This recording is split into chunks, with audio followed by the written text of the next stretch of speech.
اور اسرائیل کو جواب دے سکیں وہ جو کچھ بھی کر رہا ہے. اس حوالے سے ہم بات کریں گے. حامد خان المشرقی صاحب ہمارے ساتھ موجود ہیں, سینئر انالسٹ ہیں, انٹرنیشنل افیئرس پر بات کرتے ہیں اور کافی زیادہ گہری نظر رکھتے ہیں ان تمام معاملات پر. السلام علیکم سر.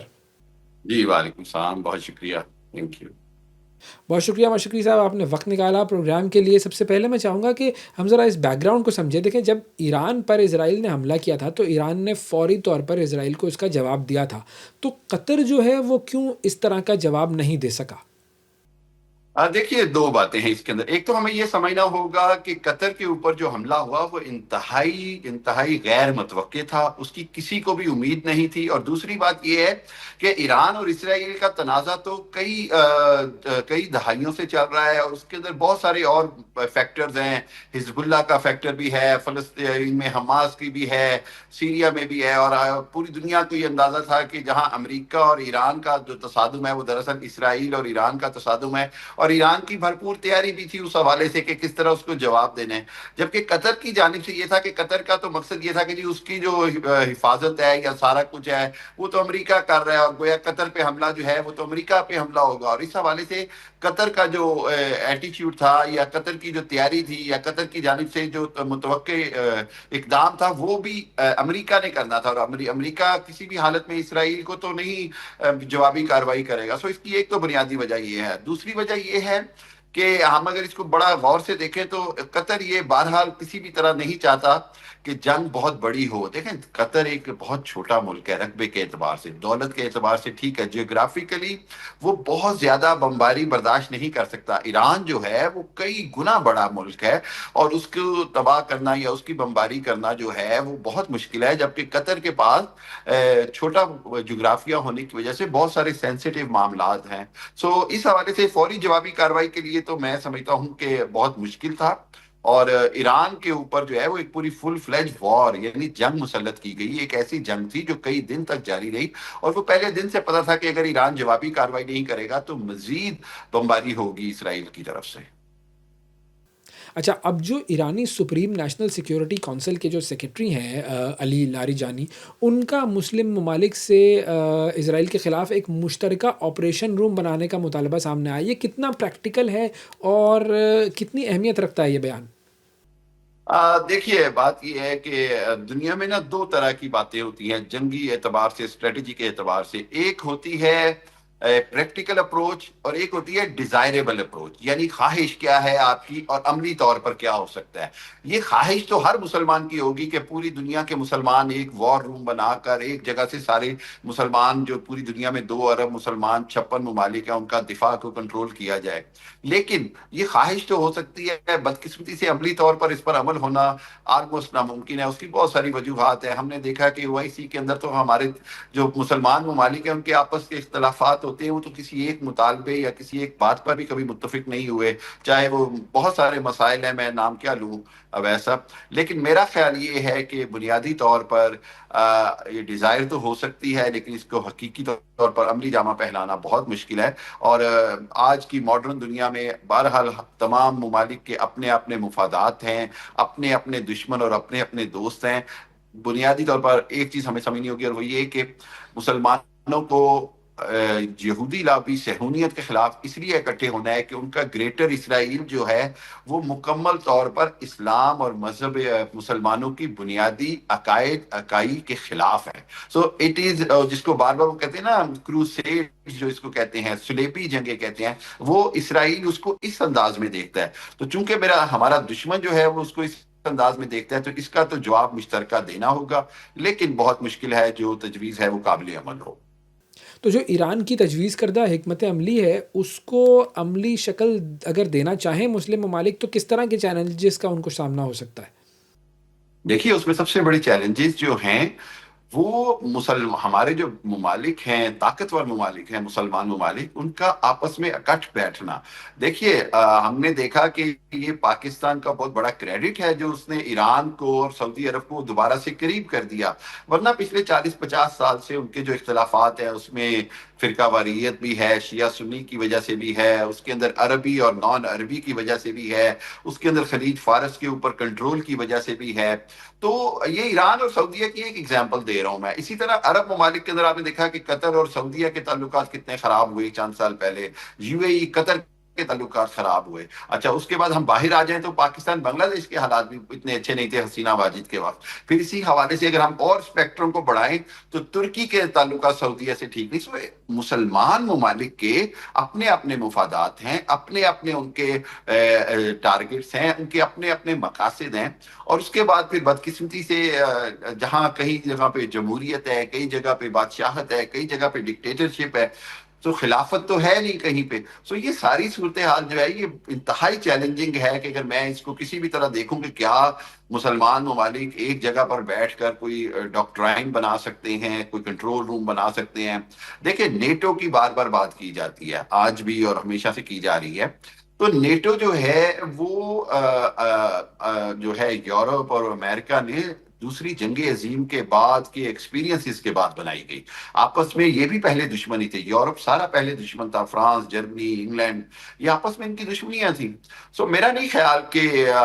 مطلب ہم نے اگر ریالٹی دیکھیں تو مسلمان امت کے لیے اس طرح کا ایک بنانا بہرحال بہت مشکل ہے, اور اگر بنایا جائے تو عظیم آئیڈیا ہے, لیکن اس کے لیے ایک بڑی امپورٹنٹ چیز چاہیے, اور وہ ہے global Muslim leadership. I am very sorry,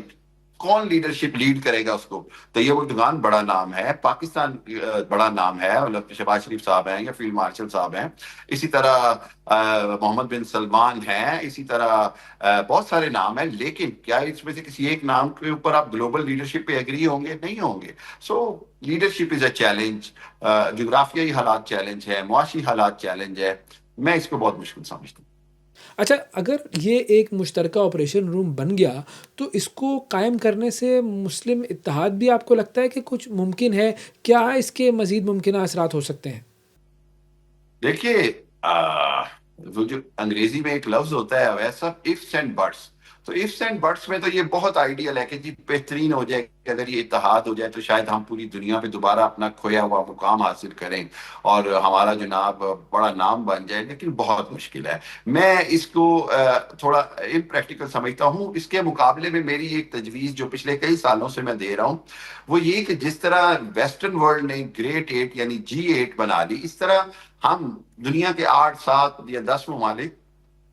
مسلمان ممالک مل کر M8 بنا سکتے ہیں, مسلم 8 کی طرح سے, جس کے اندر 7, 8 یا 10 طاقتور مسلمان ممالک مثلا پاکستان, مصر, سعودی عربیہ, یو اے ای, ایران, ترکی, انڈونیشیا اور یہ کوئی 7, 8 ممالک طاقتور, قطر مل کر بنا لیں, اور پھر یہ مسلمانوں کی ایک نمائندہ پلیٹ فارم بن جائے باقی 54 مسلمان ممالک کی بھی. تو شاید یہ 8 ممالک مل کر اگر کوئی ایک ایجنڈے پہ اکٹھے ہو جائیں, 8 بندوں کو اکٹھے کرنا ایک ایجنڈے پہ آسان ہوتا ہے, 54 ممالک کو ایک ایجنڈے پہ اکٹھا کرنا بہت مشکل ہوتا ہے. اچھا اب ہم یہ بھی دیکھتے ہیں کہ ایک طرف OIC ہے, تو OIC کی موجودگی میں جو آپریشن روم ہے اس کا کردار کیا ہوگا, مقاصد کیا ہو سکتے ہیں, اور یہ کیا OIC کے پلیٹ فارم سے ممکن نہیں ہے؟ دیکھیے OIC کی تاریخ پڑھ لیں, 1972-73 سے لے کر آج تک جتنے بھی اجلاس ہوئے ہیں OIC کے,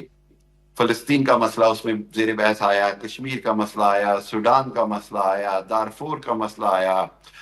بوزنیا کا مسئلہ آیا, اور اس کے بعد چیچنیا کا مسئلہ آیا, اس کے بعد عرب ریاستوں کا مسئلہ آیا, سیریا کا مسئلہ آیا, شام کا مسئلہ آیا.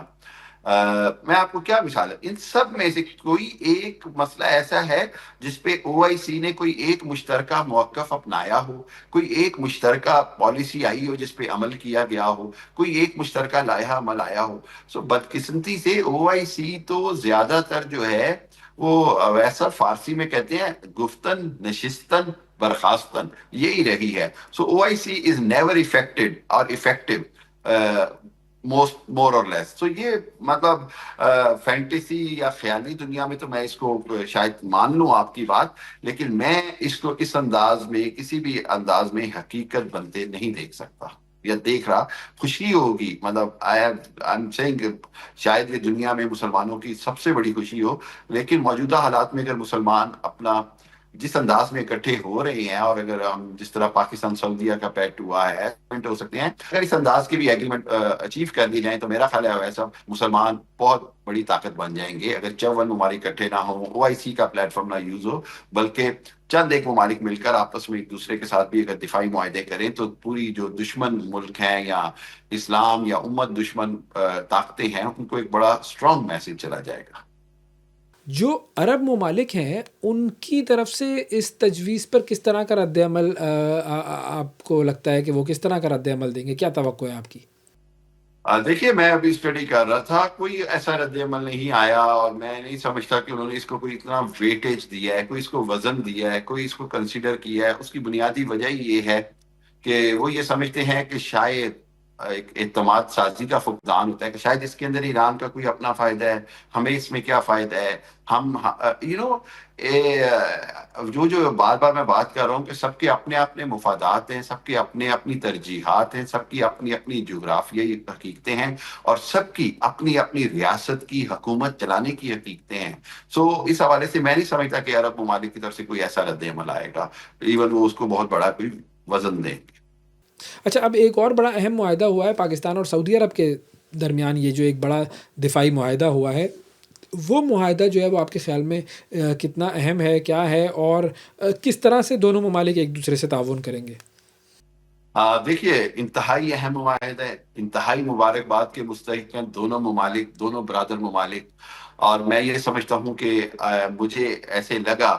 کہ وہ جو علامہ اقبال کا شعر تھا، ایک ہو مسلم حرم کی پاسبانی کے لیے نیل کے ساحل سے تاب خاک کاشغر، اس کا ایک عملی منصوبہ اور عملی نمونہ نظر آیا مجھے. اب دیکھنا یہ ہوگا کہ اس معاہدے کے بعد اس کے اندر آنے والے چیلنجز سے کیسے نپٹا جاتا ہے. اس کے اندر وہ جو معاہدہ جب ہوتا ہے تو اس کا مطلب یہ ہوا کہ پاکستان مکمل طور پر ایک طرح سے وہاں کی ایئر سپیس کا کنٹرول بھی سنبھالے. کیونکہ سعودی عرب کی جہاں ہم نے ٹریننگ دینی ہے، وہاں پر جنگ کی حالت میں ہمارے پاس اپنے وہاں پر افواج اور ایئر فورس اور ٹروپس ہونے ضروری ہیں. دوسری جانب سعودی عرب میں مکمل طور پر کافی حد تک فائنینشلی ہماری بھی سپورٹ کرے. اس معاہدے کا عملی جامہ جو ہے وہ انشاءاللہ بہت اچھی صورت میں نکلے گا دونوں ممالک کے لیے. اور اسی لیے انڈیا میں صف ماتم ہے. اسرائیل جو ہے وہ انگشت بدنداں ہے، خاموش ہے، اور وہ جو ان کا منصوبہ تھا کہ فوری طور پر شاید سعودیہ پر یا نیوم سٹی پر یا ایسی جگہوں پر حملہ کیا جائے گا، اب وہ منصوبہ بھی ان کا خاتمے مل گیا ہے. اور تیسری بات یہ ہے کہ باقی عرب ممالک کے لیے ایک بہت بڑی اپرچونٹی ہے کہ اس طرح کا معاہدہ پاکستان کے ساتھ کریں اور پاکستان کو زیادہ سے زیادہ مضبوط کریں، تاکہ پاکستان ان کی حفاظت کی ذمہ داری ہو اور ضمانت ہو. پاکستان نے بنیاد مرصوص اور مارکہ حق میں جس طرح بھارت کو دھول چٹائی، زمیں بوس کیا، اس کے بعد بلا شبہ پاکستان خطے کی سب سے ابھرتی ہوئی طاقت ہے. اور پاکستان اور سعودی عرب جو ہیں وہ اسرائیل کے خلاف بلاک بنانے میں کیا کوئی کردار ادا کر سکتے ہیں آپ کے خیال میں؟ دیکھیے، بہت بڑا میسج چلا گیا اسرائیل کو اور اسرائیل کے حواریوں کو، چاہے وہ امریکہ ہو، یورپ ہو یا انڈیا ہو، کہ مسلمانوں نے اب فیصلہ کیا ہے کہ اپنا دفاع اپنے ہاتھ میں لیں گے، اور امریکہ پر یا نیٹو پر یا کسی بھی غیر مسلم طاقت پر اب وہ بھروسہ نہیں کر سکتے. اور یہ وہ ایک ایسا پیغام گیا ہے جس نے میں سمجھتا ہوں امریکہ میں بھی تھرتھلی مچا دی ہے، اسرائیل میں بھی ایک صف ماتم ہے، اور انڈیا میں بھی صف ماتم ہے.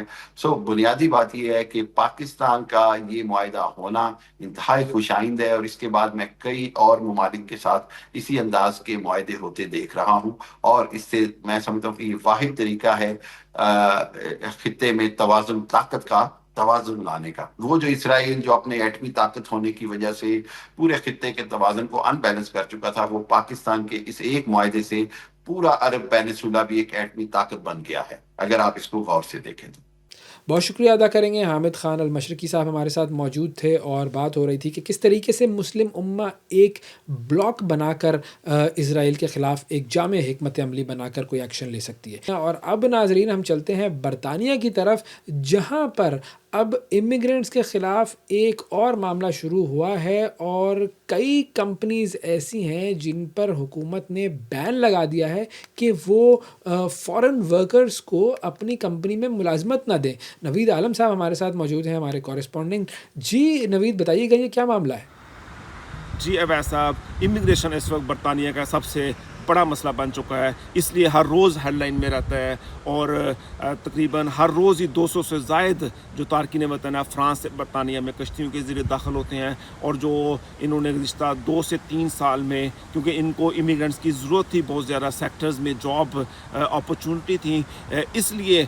برطانیہ نے مختلف کمپنیز کو لائسنس ایشو کیے تاکہ وہ لوکل اور انٹرنیشنل جو امیگرینٹس ہیں ان کو ورک فورس کو یہاں پہ بلایا جا سکے، ان کو جابز دی گئیں۔ اب لوگوں نے اس کا مس یوز کیا، جو ہوم آفس کا جو ڈیٹا ایشو ہے اس کے مطابق 2000 سے زائد کمپنیز کے لائسنس کینسل کر دی گئی ہیں، وہ اس کے جو ٹرمز اینڈ کنڈیشن تھی اس پر پورا نہیں اترے، اور دوسری طرف جو 2000 تقریباً، اس سے آپ یہ اندازہ لگا سکتے ہیں، تقریباً 6 سے 7 ہزار جو ویزا ہولڈرز تھے ان کا بھی جو سچویشن ہے وہ ورسٹ ہو گیا، کیونکہ جو ہی لائسنس کینسل ہوتا ہے، لائسنس کینسل ہوا تو اس کا مطلب یہ ہے کہ آپ اس ملک میں، وہ آپ کو بھی ایک نوٹس ایشو ہوتا ہے جس میں ہوم آفس کہتا ہے کہ 60 ڈیز کے اندر اندر یہ ملک چھوڑ دیں یا آپ نیا ایک اسکل ورکر ویزا ڈھونڈیں۔ تو جو ساؤتھ ایشیا یا افریقہ سے لوگ آ رہے ہیں وہ تقریباً 20 سے 25 ہزار پاؤنڈ میں یہ ویزے انہوں نے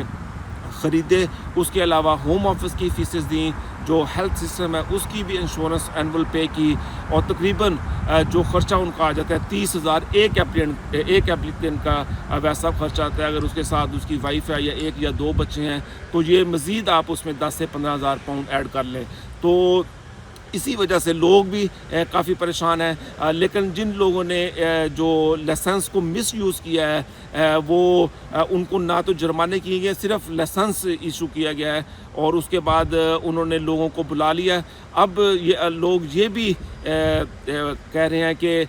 جن لوگوں کے ویزا منسوخ ہوئے ہیں ان کے لیے کوئی نرم قوانین بنائے جائیں۔ جی بہت شکریہ ادا کریں گے، نوید عالم صاحب ہمارے ساتھ موجود تھے۔ جو لوگ برطانیہ جانا چاہ رہے ہیں ملازمتوں کے حوالے سے، وہ ذرا سن لیں یہ بات کہ اب دروازے جو ہیں وہ کافی زیادہ بند ہو چکے ہیں اور مزید بند ہونے جا رہے ہیں۔ ناظرین، آج کے پروگرام میں اتنا ہی، آپ سے اگلے پروگرام میں پھر ملاقات کریں گے، اس وقت تک کے لیے اجازت دیجیے، اللہ حافظ۔